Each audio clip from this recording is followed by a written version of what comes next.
You know, Russia had no capability to steal the 2020 presidential election, nor do they have the influence to sway American voters. Um, and yet, we're supposed to believe that Donald Trump didn't actually win. Somehow, Russia stole the election and installed Donald Trump or something.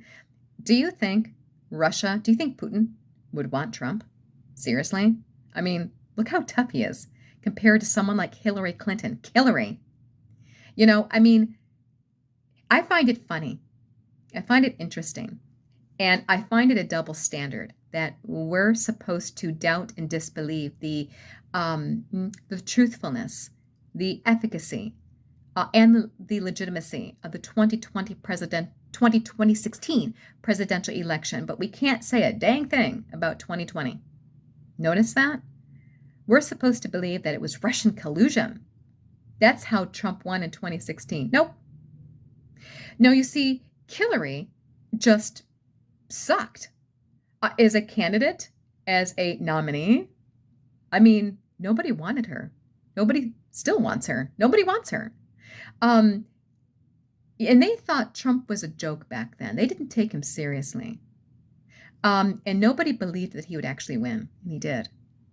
And I think because they didn't believe it, they had to come up with a story, manufacture a lie, create a hoax, that because he couldn't possibly have won on his own. You see, Trump won in 2016. Trump won in 2020.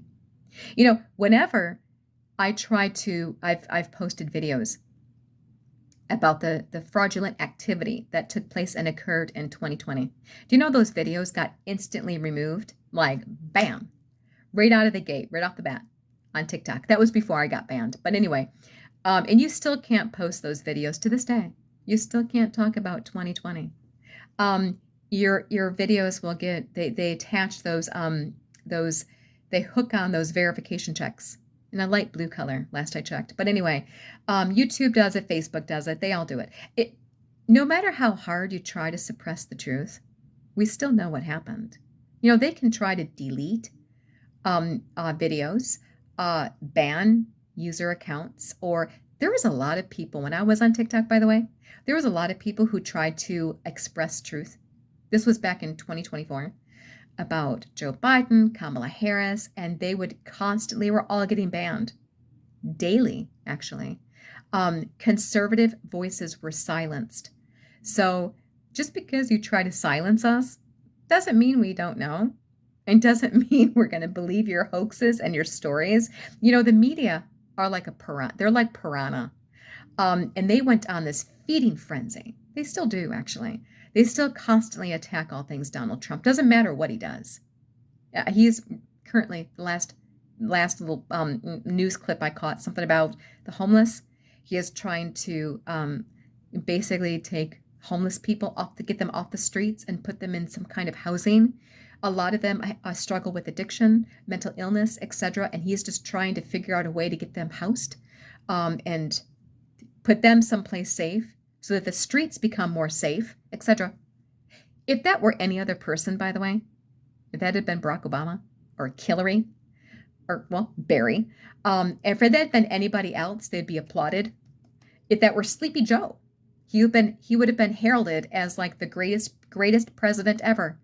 But instead, it has to be Donald Trump.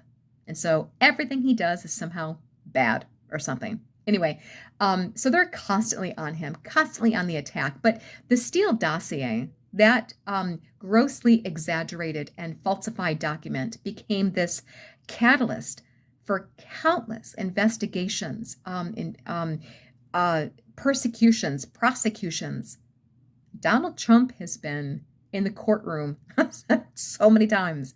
These kangaroo court cases, these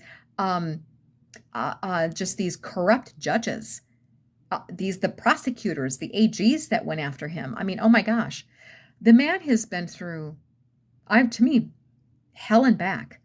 Basically, just for the right and the privilege to serve the American people. But I find it a double standard that we're supposed to question 2016, but God forbid we can't say anything about 2020. And when Barack Obama calls Tulsi Gabbard's findings ridiculous, really, Barry?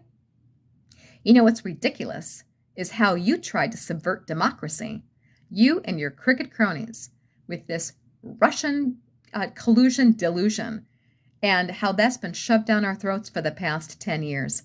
How's about that being subversive of democracy?